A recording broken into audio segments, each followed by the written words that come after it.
ಎಲೆ ವೀರಭಾವಿನ ದಾಸ, ಇಲ್ಲಿ ಕೇಳು.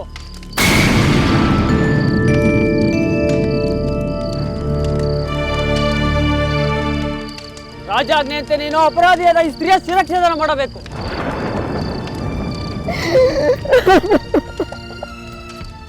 ಇದೇನು ಹೇಳುತ್ತಿರುವಿರಿ? ಸ್ತ್ರೀಯರ ರಕ್ಷಣೆ ಮಾಡುತ್ತಾ ಪ್ರಜಾಪಾಲಕನೆಂದು ಖ್ಯಾತನಾಗಿದ್ದ ನಾನು ಓರ್ವ ಸ್ತ್ರೀಯ ವಧೆ ಮಾಡುವುದೇ? ಆಗದು, ನನ್ನಿಂದಾಗದು.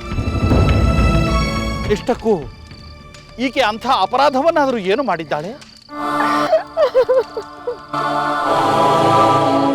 ಅದೇನೇ ಆಗಲಿ, ಸ್ತ್ರೀ ವಧೆ ಮಾತ್ರ ನನ್ನಿಂದಾಗದು ಸ್ವಾಮಿ, ನನ್ನಿಂದಾಗದು. ಏ ದಾಸ, ನಾನು ನಿನ್ನ ಒಡೆಯ. ನನ್ನ ಆಜ್ಞೆಯಂತೆ ನಡೆಯುವುದು ನಿನ್ನ ಕರ್ತವ್ಯ, ಅದೇ ಧರ್ಮ.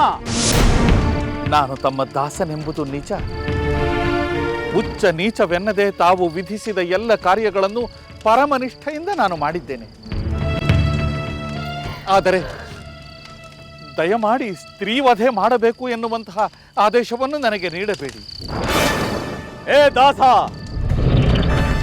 ನನಗೆ ಧರ್ಮ ಬೋಧನೆಯನ್ನು ಮಾಡಲು ನೋಡಬೇಡ. ಅಪಾರವಾದ ಧನದ ರಾಶಿಯನ್ನು ಸುರಿದು ನಿನ್ನನ್ನು ಕೊಂಡುಕೊಂಡಿದ್ದೇನೆ. ನನ್ನ ದಾಸನಾದ ನೀನು ನನ್ನ ಆಜ್ಞೆಯನ್ನು ಮೀರುವುದು ಸ್ವಾಮಿದ್ರೋಹ.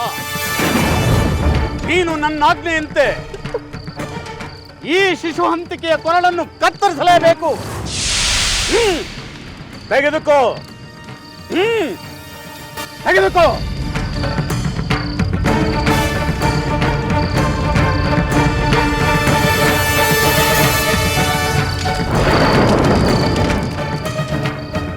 ತೆಗೆದುಕೋ, ತೆಗೆದುಕೋ. ಭಟರೇ, ನಡೆಯಿರಿ.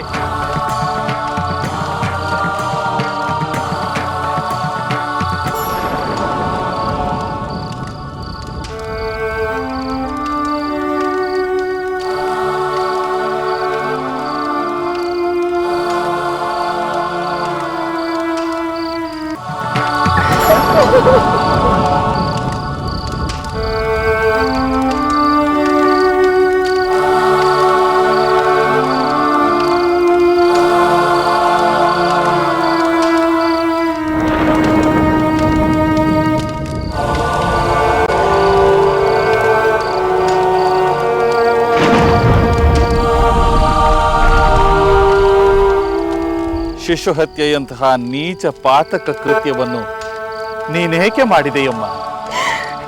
ಇಲ್ಲ ಇಲ್ಲ, ನಾನು ಯಾವ ಶಿಶು ಹತ್ಯೆಯನ್ನು ಮಾಡಿಲ್ಲ. ಅಂಥ ಪಾಪ ಕಾರ್ಯವನ್ನ ನಾನು ಕನಸಿನಲ್ಲೂ ಯೋಚಿಸಿದವಳಲ್ಲ.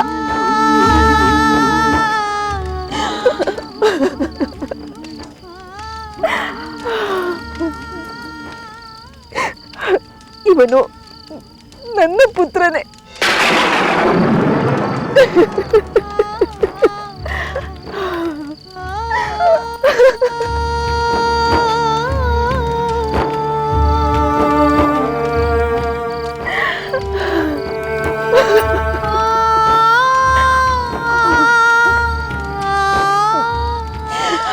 ಹಾವು ಕಚ್ಚಿ ಸತ್ತಿದ್ದಾನೆ.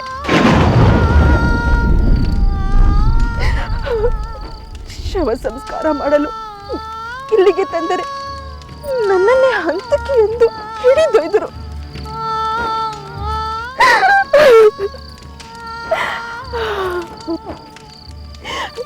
ನಾನು ನಿರಪರಾಧಿ, ನಾನು ನಿರಪರಾಧಿ. ನೀನು ಅಪರಾಧಿಯೋ ನಿರಪರಾಧಿಯೋ ಅದು ನನಗೆ ಸಂಬಂಧಪಟ್ಟ ವಿಷಯವಲ್ಲಮ್ಮ. ನನ್ನ ಒಡೆಯನ ಆಜ್ಞೆಯನ್ನು ಪಾಲಿಸುವುದಷ್ಟೇ ನನ್ನ ಕರ್ತವ್ಯ. ನೀನು ಸಿದ್ಧಳಾಗು.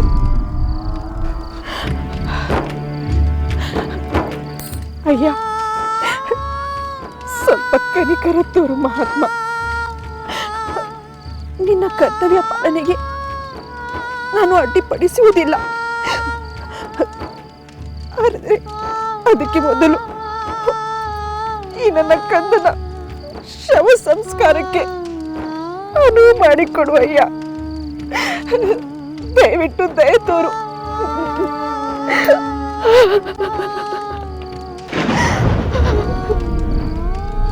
ಆಗಬಹುದು. ಮೊದಲು ನಿನ್ನ ಕುಮಾರನ ಶವ ಸಂಸ್ಕಾರವನ್ನು ಮಾಡಿ ಮುಗಿಸು. ಆ ನಂತರ ನನ್ನ ಪರಶುವಿಗೆ ಕೊರಳು ನೀಡಲು ಸಿದ್ಧಳಾಗ.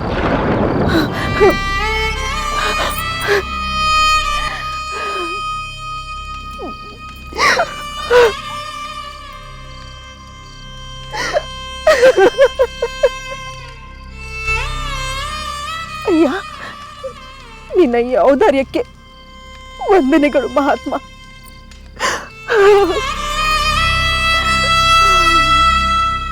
ಆದರೆ ನಿನ್ನ ಪುತ್ರನ ಶವ ಸಂಸ್ಕಾರವನ್ನು ಮಾಡಲು ನೀನು ಒಂದು ವರಹವನ್ನು ತೆರವಾಗಿ ನೀಡಬೇಕು. ಅಲ್ಲದೆ ಪಡಿಯಕ್ಕಿ ಒಂದು ಹೊಸ ಬಟ್ಟೆಯನ್ನು ನೀಡಬೇಕು. ಇದು ಒಡೆಯನ ಆಜ್ಞೆ. ಇದು ನೀಡದೆ ನೀನು ಶವ ಸಂಸ್ಕಾರವನ್ನು ಮಾಡುವ ಹಾಗಿಲ್ಲ.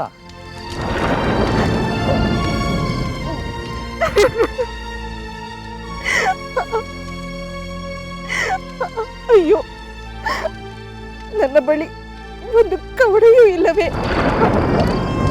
ಅಯ್ಯ, ದಯ ತೋರು ಮಹಾತ್ಮ.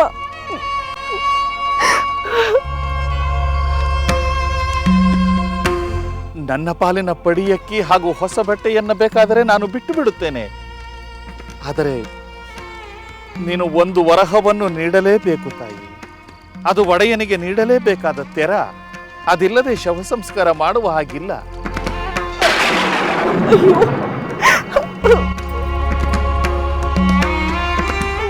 ಕಂದ,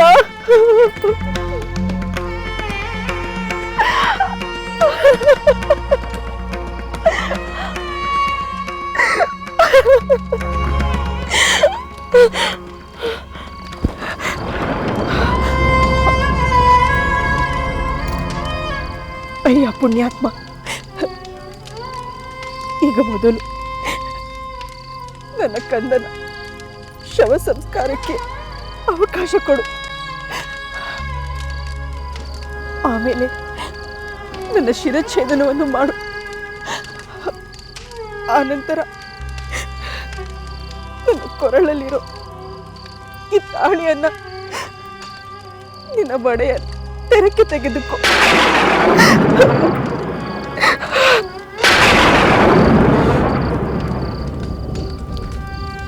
ಆಯಿತು, ಹಾಗೇ ಆಗಲಿ. ಮೊದಲು ನಿನ್ನ ಪುತ್ರನ ಶವ ಸಂಸ್ಕಾರವನ್ನು ಮಾಡಿ ಮುಗಿಸು. ಧನ್ಯವಾದಗಳು.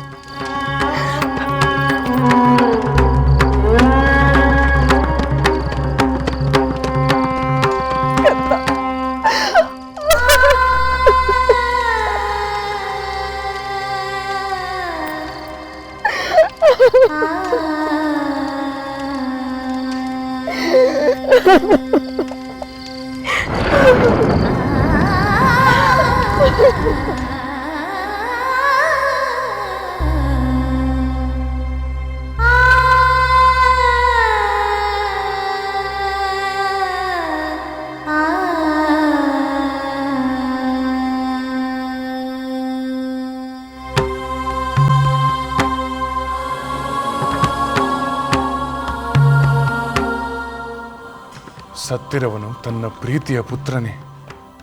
ತಾನು ವಧಿಸಬೇಕಾಗಿರುವುದು ತನ್ನ ಪ್ರೀತಿಯ ಮಡದಿಯೇ ಎಂಬ ಅರಿವೇ ಇಲ್ಲದೆ ಹರಿಶ್ಚಂದ್ರ ಮಹಾರಾಜರು ಶವ ಸಂಸ್ಕಾರಕ್ಕೆ ಅವಕಾಶ ನೀಡಿದರು.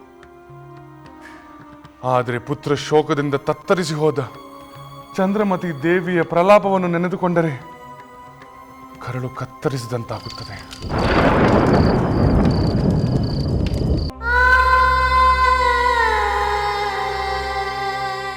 ಸೀತೆ,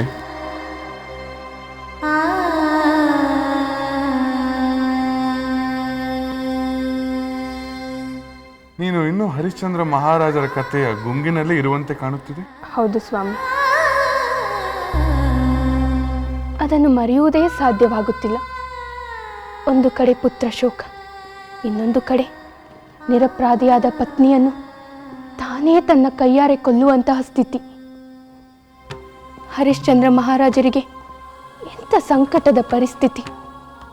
ಇನ್ನು ಚಂದ್ರಮತಿಗಾದರೂ ಪುತ್ರನ ದುರ್ಮರಣವನ್ನು ಕಂಡ ದುಃಖವಲ್ಲದೆ ಚಕ್ರವರ್ತಿಯಾಗಿದ್ದ ತನ್ನ ಪತಿಗೆ ಸ್ಮಶಾನವನ್ನು ಕಾಯುವ ದುಸ್ಥಿತಿ ಬಂತಲ್ಲ ಎಂಬ ನೋವು.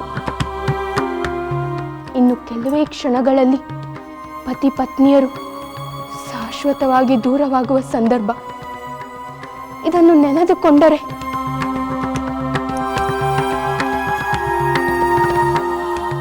ಸಮಾಧಾನ ಮಾಡಿಕೊಡಿ. ಮುಂದಿನ ಕಥೆಯನ್ನು ಕೇಳಿದರೆ ನಿನ್ನ ಸಂಕಟ ನಿವಾರಣೆ ಆಗುತ್ತದೆ. ಇನ್ನೇನು ಹರಿಶ್ಚಂದ್ರ ಮಹಾರಾಜರು ಚಂದ್ರಮತಿ ದೇವಿಯ ಶಿರಚ್ಛೇದನ ಮಾಡಬೇಕು, ಅಷ್ಟರಲ್ಲಿ ಎಲ್ಲವೂ ಸುಖಾಂತ್ಯವಾಯಿತು.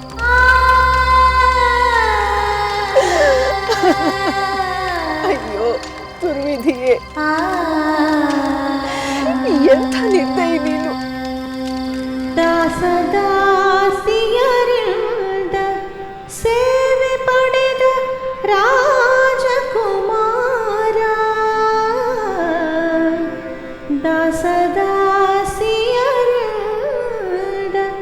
ಸೇವೆ ಪಡೆದ ರಾಜಕುಮಾರ,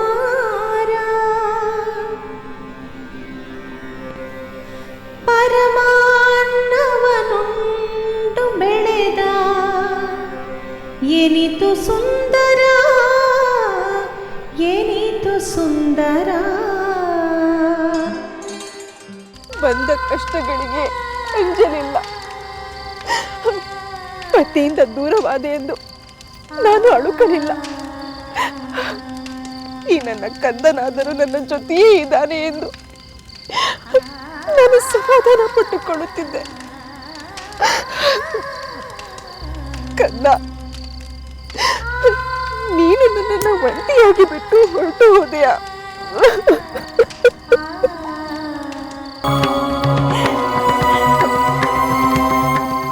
ನೀನಿಲ್ಲದೆ ಈ ಜಗತ್ತೇ ಶೂನ್ಯವಾಗಿ ಹೋಯಿತು. ಆದರೆ ಕಂದ, ನೀನು ಹೆದರಬೇಡ. ನಿನ್ನನ್ನು ಹೆಚ್ಚು ಹೊತ್ತು ಕಾಯಿಸುವುದಿಲ್ಲ. ನಾನು ಬೇಗ ನಿನ್ನ ಬಳಿಗೆ ಬಂದು ಬಿಡುತ್ತೇನೆ. ಕಾಶಿ ಮಹಾರಾಜರು ನನಗೆ ಮರಣದಂಡನೆಯನ್ನು ವಿಧಿಸಿ ದೊಡ್ಡ ಉಪಕಾರವೇ ಮಾಡಿದ್ದಾರೆ.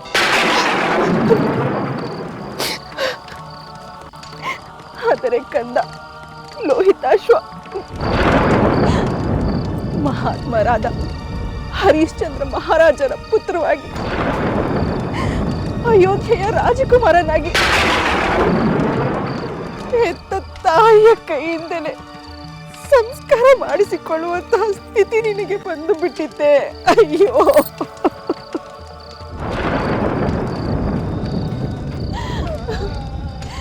ಮಹಾರಾಣಿ ಚಂದ್ರಮತಿಯಾದ ನಾನು ಅಪರಾಧಿಯಂತೆ ಮರಣದಂಡನೆಗೆ ಗುರಿಯಾಗಿದ್ದೇನೆ. ನೀನು ಹಾವು ಕಚ್ಚಿ ಅನಾಥನಂತೆ ಅಕಾಲ ಮರಣಕ್ಕೆ ಗುರಿಯಾಗಿದ್ದೀಯ. ಪ್ರಾಣಪ್ರಿಯರಾದ ಪತ್ನಿ ಪುತ್ರರ ಈ ದುರವಸ್ಥೆಯನ್ನು ಅರಿಯದ ಆ ನಿನ್ನ ತಂದೆ ಹರಿಶ್ಚಂದ್ರ ಮಹಾರಾಜರು ಈಗ ಎಲ್ಲಿರುವರೋ, ಏನು ಮಾಡುತ್ತಿರುವರೋ?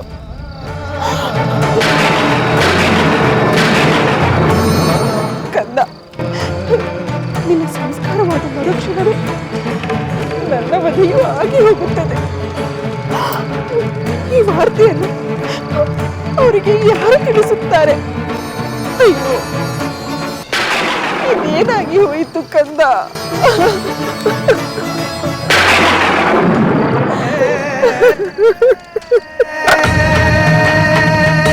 ಕುಮಾರ, ಲೋಹಿತಾಶ್ವ,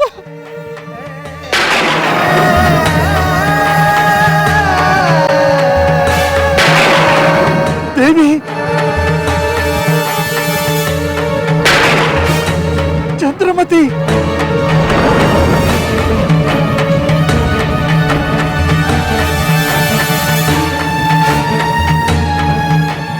ಕಂದ ಕುಮಾರ ಹುತಾತ್ಮ.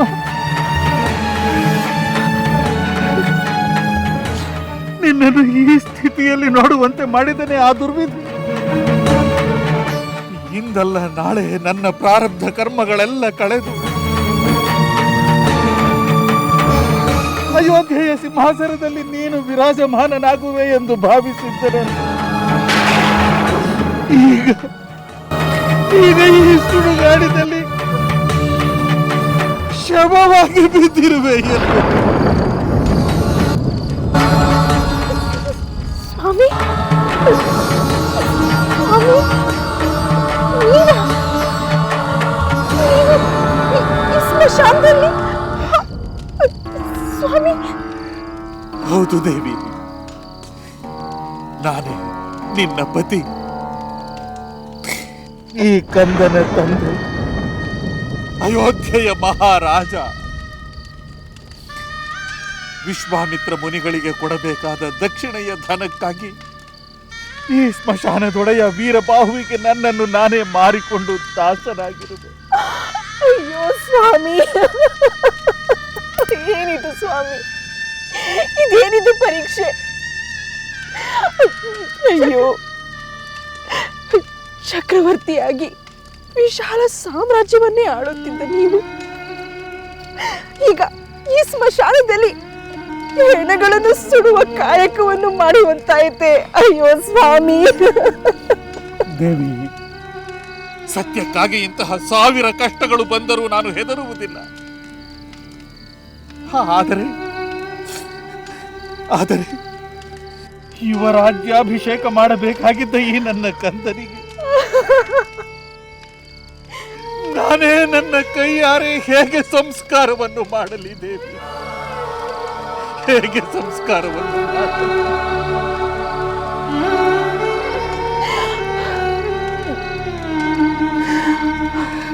ನಿಜ ಪ್ರಭು, ಸತ್ಯಕ್ಕಾಗಿ ಎಂಥ ಕಷ್ಟ ಬಂದರೂ ನಾವು ಹೆದರಬಾರದು. ಸಿದ್ಧರಾಗಿ ಪ್ರಭು. ಧೀರರಾದ ನೀವು ಪತ್ನಿ ಪುತ್ರರಿಗಾಗಿ ಹೀಗೆ ಶೋಕಿಸುವುದು ತರವಲ್ಲ. ಧೈರ್ಯವಾಗಿ ನನ್ನ ಶಿರಚ್ಛೇದನವನ್ನು ಮಾಡಿ ನಿಮ್ಮ ಒಡೆಯನ ಆಜ್ಞೆಯನ್ನು ಪಾಲಿಸಿ.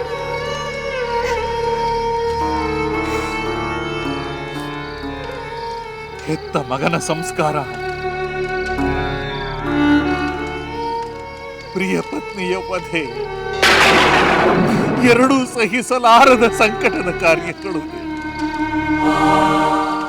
ಈ ಸಂಕಟದ ಕಾರ್ಯವನ್ನು ಮಾಡುವುದಕ್ಕಿಂತ ನನ್ನ ಸೂತನೊಡನೆ ಚಿತೆ ಏರಿ ದಹಿಸಿ ಹೋಗುವುದೇ ಒಳಿತು.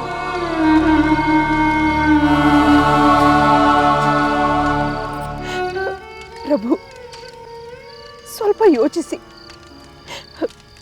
ನೀವು ಚಿತೆಯನ್ನೇರಿದರೆ ನಿಮ್ಮ ಹಿಂದೆ ಸತಿಯಾಗಿ ನಾನು ಚಿತೆಯನ್ನೇರುವುದೇ ನನ್ನ ಕರ್ತವ್ಯವು. ಆದರೆ ಅದರಿಂದ ಸತ್ಯವಂತರೆಂಬ ನಿಮ್ಮ ಖ್ಯಾತಿಗೆ ಕಳಂಕ ಬರುತ್ತದೆ ಪ್ರಭು. ಹಾಗಾಗಬಾರದು ಸ್ವಾಮಿ. ಪತಿಯಾದ ನಿಮ್ಮ ಕೈಯಿಂದಲೇ ಸಾವನ್ನು ಪಡೆಯುವುದು ನನ್ನ ಪರಮ ಸೌಭಾಗ್ಯ ಸ್ವಾಮಿ. ಸಿದ್ಧರಾಗಿ.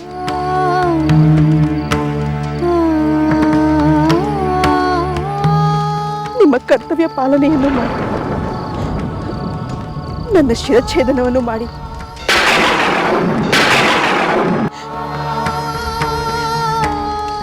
ಮುಂದೆ 1000 ಜನ್ಮಗಳು ಬಂದರೂ ನೀವೇ ನನ್ನ ಪತಿಯಾಗಬೇಕೆಂದು ಕರುಣಾಮಯನಾದ ವಿಶ್ವನಾಥ ಸ್ವಾಮಿಯನ್ನು ನಾನು ಬೇಡಿಕೊಳ್ಳುತ್ತೇನೆ. ಬನ್ನಿ ಪ್ರಭು, ನಿಮ್ಮ ಕರ್ತವ್ಯ ಪಾಲನೆಯನ್ನು ಮಾಡಿ. ಸಿದ್ಧರಾಗಿ ಪ್ರಭು.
ವಿಶ್ವನಾಥ.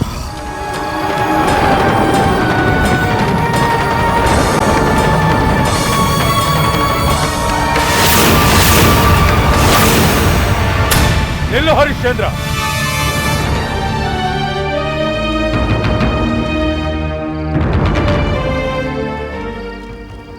ಮುನೀಂದ್ರ, ಮುನೀಂದ್ರ, ತಾವು ನೀನು ನನ್ನ ಅಗ್ನಿ ಪರೀಕ್ಷೆಯಲ್ಲಿ ವಿಜಯಶಾಲಿಯಾದೆ. ನೀವು ಯಾರೂ ಪ್ರಾಣಾರ್ಪಣೆ ಮಾಡಬೇಕಾಗಿಲ್ಲ. ನಿನ್ನ ಸಮಸ್ತ ರಾಜ್ಯಕೋಶಗಳನ್ನ ನಿನಗೆ ಹಿಂದಿರುಗಿಸಿದ್ದೇನೆ. ಮುನೀಂದ್ರ. ಹೌದು ಹರಿಶ್ಚಂದ್ರ ಮಹಾರಾಜ, ಇದೆಲ್ಲ ವಿಶ್ವಾಮಿತ್ರ ಮುನಿಗಳ ಮಾಯೆ.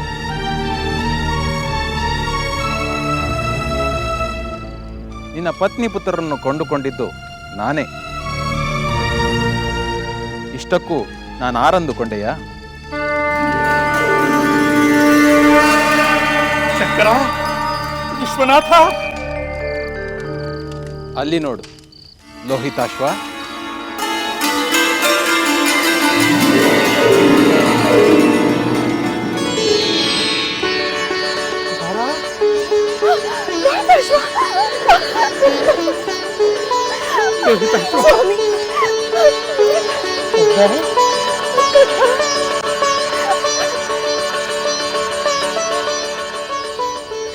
ನಿನ್ನ ಪುನರ್ಜನ್ಮಕ್ಕೆ ಕಾರಣರಾದ ಈ ಪೂಜ್ಯರಿಗೆ ವಂದಿಸು ಮಗನೇ.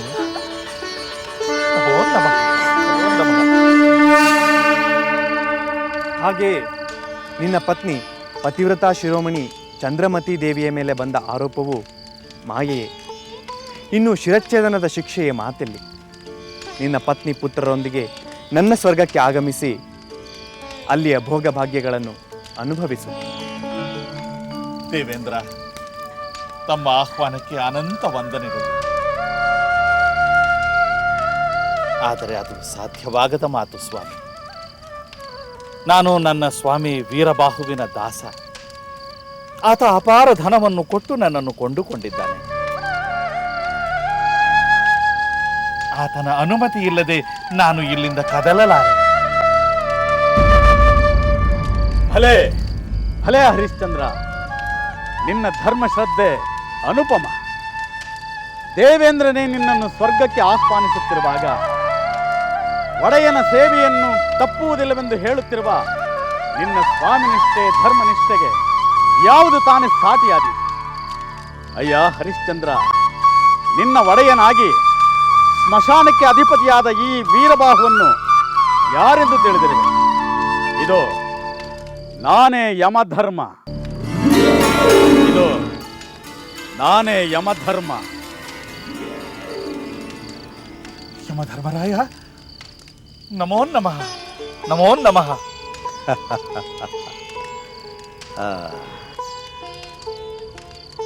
ಹರಿಶ್ಚಂದ್ರ, ವಿಶ್ವಾಮಿತ್ರ ಮುನಿಗಳ ಈ ನಾಟಕದಲ್ಲಿ ಹಲವಾರು ದೇವತೆಗಳು ಹಲವಾರು ಪಾತ್ರಗಳನ್ನು ವಹಿಸಿದ್ದಾರೆ. ಈಗಲಾದರೂ ಸ್ವರ್ಗಕ್ಕೆ ಬರಲು ಮನಸ್ಸು ಮಾಡು. ಹೌದು ಹರಿಶ್ಚಂದ್ರ, ನೀನು ಇಂದ್ರನ ಆಹ್ವಾನವನ್ನು ಅಂಗೀಕರಿಸಿ ಸ್ವರ್ಗಕ್ಕೆ ಹೋಗಲು ಯಾವ ಅಡ್ಡಿಯೂ ಇಲ್ಲ. ಇನ್ನು ಮುಂದೆ ಈ ಲೋಕದಲ್ಲಿ ಸೂರ್ಯ ಚಂದ್ರರಿರುವವರೆಗೂ ನೀನು ಸತ್ಯ ಹರಿಶ್ಚಂದ್ರನೆಂಬ ಹೆಸರಿನಿಂದ ವಿಶ್ವವಿಖ್ಯಾತಿಯನ್ನು ಹೊಂದು. ತಮ್ಮ ಅನುಗ್ರಹದಿಂದ ನಾನು ಕೃತಾರ್ಥನಾದೆ ಸ್ವಾಮಿ. ಆದರೆ ನಾನು ಅಯೋಧ್ಯೆಯನ್ನು ಬಿಟ್ಟು ಹೊರಟ ಸಂದರ್ಭದಲ್ಲಿ ಗೋಳಿಡುತ್ತಿದ್ದ ನನ್ನ ಪ್ರಜೆಗಳ ದುಃಖ ತಪ್ತ ಮುಖಗಳು ನನ್ನ ಕಣ್ಣೆದುರಿಗೆ ಕಾಣುತ್ತಿವೆ. ಆ ಮುಖಗಳಲ್ಲಿ ಮತ್ತೆ ಸಂತಸ ಉಕ್ಕುವುದನ್ನು ಕಂಡರೆ ಅದಕ್ಕಿಂತ ಮಿಗಿಲಾದ ಸ್ವರ್ಗ ಸುಖ ಬೇರೊಂದಿಲ್ಲ. ಸ್ವಾಮಿ, ನಾನು ಮತ್ತೆ ನನ್ನ ಪ್ರಜೆಗಳನ್ನು ಕಾಣಬೇಕು. ನಂತರ ನನ್ನ ಕುಮಾರನಿಗೆ ರಾಜ್ಯಾಭಿಷೇಕ ಮಾಡಬೇಕು. ತದನಂತರದಲ್ಲಿ ಬೇಕಾದರೆ ನಾನು ಸ್ವರ್ಗಕ್ಕೆ ಬರುವ ಆಲೋಚನೆ ಮಾಡಬಹುದು. ಬಲೆ ಹರಿಶ್ಚಂದ್ರ, ಬಲೆ. ನಿನ್ನ ಪ್ರಜಾವಾತ್ಸಲ್ಯವನ್ನು ಎಷ್ಟು ಹೊಗಳಿದರೂ ಸಾಲದು. ನಿನ್ನ ಧರ್ಮನಿಷ್ಠೆಯನ್ನು ಈಗಲೂ ಮೆರೆಯುತ್ತಿರುವೆ. ಆಗಲಿ, ನಿನ್ನ ಪತ್ನಿ ಪುತ್ರರೊಂದಿಗೆ ಅಯೋಧ್ಯೆಗೆ ತೆರಳಿ ಸುಖದಿಂದ ರಾಜ್ಯಭಾರ ಮಾಡು. ನಿನ್ನ ಪುತ್ರ ಪ್ರಾಪ್ತ ವಯಸ್ಸಿಗೆ ಬಂದ ಮೇಲೆ ಅವನಿಗೆ ಪಟ್ಟಾಭಿಷೇಕವನ್ನು ಮಾಡಿ ನಂತರ ನನ್ನ ಆಹ್ವಾನವನ್ನು ಮನ್ನಿಸು.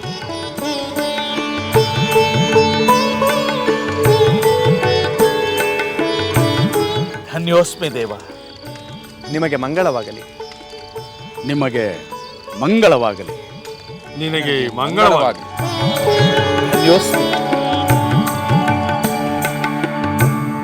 ಅಮರಾವತಿ ಮೀರಿಸು ಅಯೋಧ್ಯೆಯನ್ನಾಳುತ್ತ ರಾಜಾದಿರಾಜರಿಂದ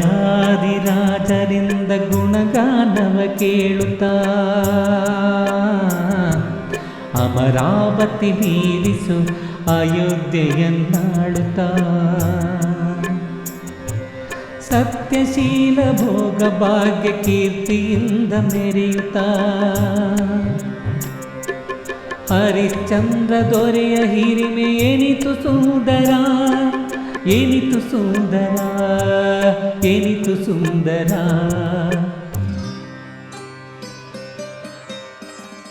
ಸೀತೆ, ಇದೇ ನಮ್ಮ ಪೂರ್ವಜರಾದ ಹರಿಶ್ಚಂದ್ರ ಮಹಾರಾಜರು ಸತ್ಯ ಹರಿಶ್ಚಂದ್ರನೆಂದು ವಿಖ್ಯಾತರಾದ ಕತೆ.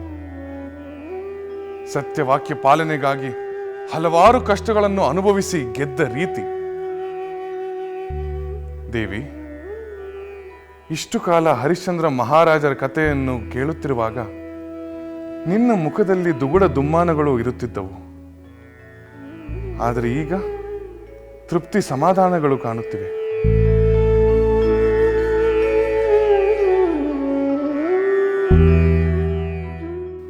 ಅದಕ್ಕೆ ಕಾರಣವಿದೆ ಸ್ವಾಮಿ.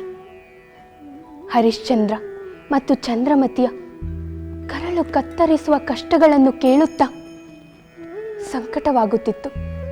ಆದರೆ ಈ ದಿನ ಅವರು ಆ ಕಷ್ಟಗಳ ಅಗ್ನಿಕುಂಡದಿಂದ ಪಾರಾಗಿ ದೈವ ಕೃಪಕ್ಕೆ ಪಾತ್ರರಾದರು. ಕಳೆದು ಹೋದ ತಮ್ಮ ಭಾಗ್ಯವನ್ನೆಲ್ಲ ಮರಳಿ ಪಡೆದರು. ಅದರಿಂದ ಸಮಾಧಾನವಾಗಿ ಸಂತೋಷವಾಗುತ್ತಿದೆ. ದೇವಿ, ಇಂಥ ಸತ್ವ ಪರೀಕ್ಷೆಯಿಂದಲೇ ಮಹಾತ್ಮರು ಮನ್ನಣೆ ಪಡೆಯುವುದು. ಇಲ್ಲವಾದರೆ ನಾನು ಹರಿಶ್ಚಂದ್ರ ಮಹಾರಾಜರ ಕಥೆಯನ್ನು ಹೇಳುತ್ತಲೂ ಇರಲಿಲ್ಲ, ನೀನು ಕೇಳುತ್ತಲೂ ಇರಲಿಲ್ಲ. ಯುಗ ಯುಗಗಳು ಕಳೆದರೂ ಅವರ ಖ್ಯಾತಿ ಉಳಿಯುತ್ತಲೂ ಇರಲಿಲ್ಲ. ನಿಮ್ಮ ಮಾತು ನಿಜ ಸ್ವಾಮಿ. ಸತ್ಯಕ್ಕೆ ಹೇಗೆ ಸಾವಿಲ್ಲವೋ ಹಾಗೆ ಹರಿಶ್ಚಂದ್ರರ ಪ್ರಸಿದ್ಧಿಗೂ ಕೊನೆಯಿಲ್ಲ. ಅವರ ಆದರ್ಶ ಎಲ್ಲ ಕಾಲಕ್ಕೂ ಪ್ರಸ್ತುತ. ನಿನ್ನ ಮಾತು ನಿಜ ದೇವಿ. ಮನುಷ್ಯ ಕೇವಲ ತನಗಾಗಿ ಬದುಕುವುದರಿಂದೇನು? ಒಂದು ಆದರ್ಶಕ್ಕಾಗಿ ಬದುಕಿ ಸತ್ತ ನಂತರವೂ ಅವನ ಬದುಕು ಮುಂದಿನ ಪೀಳಿಗೆಗೆ ಮಾರ್ಗದರ್ಶಕವಾಗಬೇಕು. ಹರಿಶ್ಚಂದ್ರರಂತೆ ಕೀರ್ತಿಶಾಲಿಯಾಗಲು ರಾಜ್ಯ ಕಳೆದುಕೊಳ್ಳಬೇಕೆ? ಅವರಂತೆ ಹಲವಾರು ಕಷ್ಟ ಪರಂಪರೆಗಳನ್ನು ಎದುರಿಸಬೇಕೆ? ಧರ್ಮಕ್ಕಾಗಿ ಸತ್ಯಕ್ಕಾಗಿ ಪಡುವ ಕಷ್ಟಗಳು ಕಷ್ಟವೇ ಅಲ್ಲ ದೇವಿ. ಏಕೆಂದರೆ ಆ ಕಷ್ಟಗಳು ಫಲಿತಾಂಶದಲ್ಲಿ ಶುಭ ಫಲಗಳನ್ನು ನೀಡುತ್ತವೆ. ಒಂದು ವೇಳೆ ಅಂಥ ಸಂದರ್ಭ ನಿಮಗೆ ಬಂದರೆ ಹರಿಶ್ಚಂದ್ರರಂತೆ ರಾಜಭಾಗ್ಯಗಳನ್ನು ತ್ಯಾಗ ಮಾಡುವಿರಾ? ಖಂಡಿತ ಮಾಡುತ್ತೇನೆ ದೇವಿ. ಧರ್ಮ ರಕ್ಷಣೆಗಾಗಿ ನಾನು ಯಾವ ತ್ಯಾಗಕ್ಕೂ ಸಿದ್ಧನಾಗಿದ್ದೇನೆ.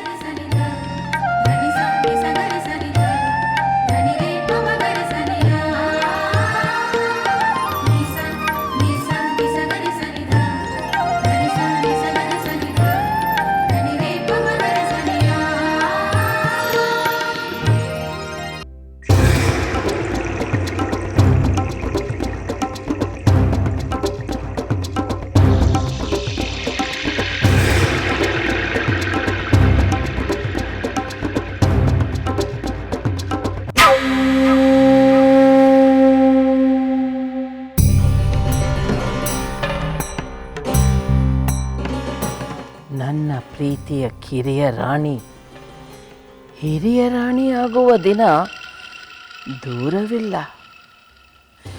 ನಾನು ಹಚ್ಚಿದ ಕಿಡಿ ಈಗ ಕೈಕೇಯ ಮನಸ್ಸಿನಲ್ಲಿ ಉರಿಯಲು ಆರಂಭವಾಗಿದೆ. ಉರಿಯಲಿ, ಉರಿಯಲಿ, ಚೆನ್ನಾಗಿ ಉರಿಯಲಿ. ಈ ಉರಿ ದಿನಕ್ರಮೇಣ ಧಗಧಗಿಸಬೇಕು. ಭರತನ ಪಟ್ಟಾಭಿಷೇಕವಾಗುವವರೆಗೂ ಈ ಬೆಂಕಿ ಉರಿಯುತ್ತಲೇ ಇರಬೇಕು.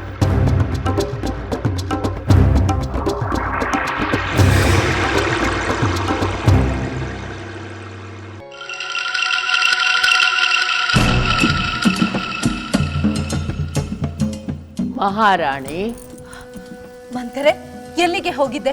ಎಷ್ಟು ಹೊತ್ತಿನಿಂದ ನಿನಗಾಗಿ ಕಾಯುತ್ತಿರುವೆ. ಸಖಿಯರನ್ನು ಕಳುಹಿಸಿದರೂ ನೀನೇಕೆ ತಡ ಮಾಡಿದೆ? ಇಷ್ಟೊಂದು ಆವೇಶವೇಕೆ ಮಹಾರಾಣಿ? ತಾಳ್ಮೆ ತಾಳ್ಮೆ, ಕುಳಿತುಕೊಳ್ಳಿ. ಸಖಿ ಬಂದು ಕರೆದ ತಕ್ಷಣ ಹೊರಟೆ.